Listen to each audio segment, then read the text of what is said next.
برای نصب عایق ایزوگام شرق به وسایلی چون کپسول گاز مایع، شعله پخشکن استاندارد، کمچه و ماله بندکشی، کاتر، دستکش برزنتی کف چرم ساق بلند و کفش کف صاف مخصوص نیاز دارید. برای نصب ایزوگام شرق به وسیله کاتر، روکش عایق را باز کنید و ابتدا در محل آبروها عایق را طبق تصویر نصب نمایید.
به شکلی که در تصویر می‌بینید، رول را روی سطح باز کرده و سایز آن را اندازه بزنید.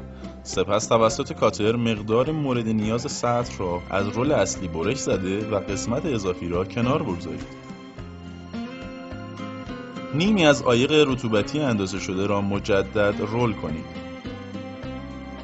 مشعل را روشن کنید، شعله آن را تنظیم کنید و با زاویه 45 درجه نسبت به سطح قرار دهید و سطح رول را به شکلی حرارت دهید تا قشر روی عایق به حالت مذاب درآید. رول را به وسیله پا باز کنید و ایزوگام شرق را روی سطح کار محکم بچسبانید. برای اطمینان از اینکه عایق به سطح کار کاملا چسبیده باشد، لبه های انتهای عایق را حرارت داده تا قشر خمیری عایق مذاب شده و روی سطح کار بچسبد. به وسیله شعله ماله را گرم کنید و انتهای رول را به سطح کار جوش دهید.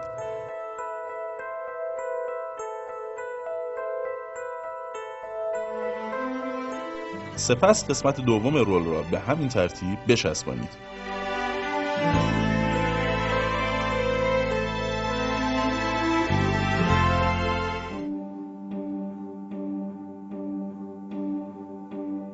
برای نصب رول‌های بعدی لازم است حداقل 10 سانتی متر همپوشانی روی طول عایق وجود داشته باشد.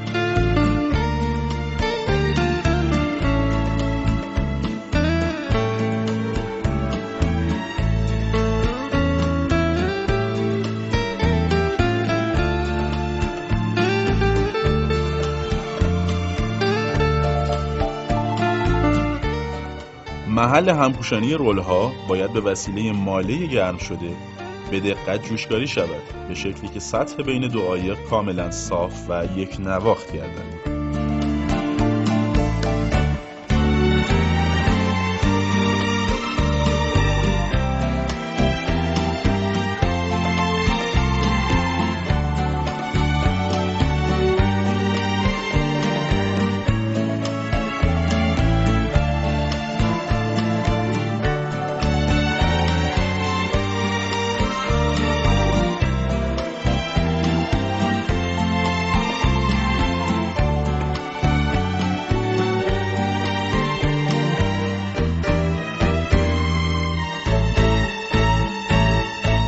می توانید در سرویس های بهداشتی از رول های بدون روکش آلومینیوم استفاده کنید.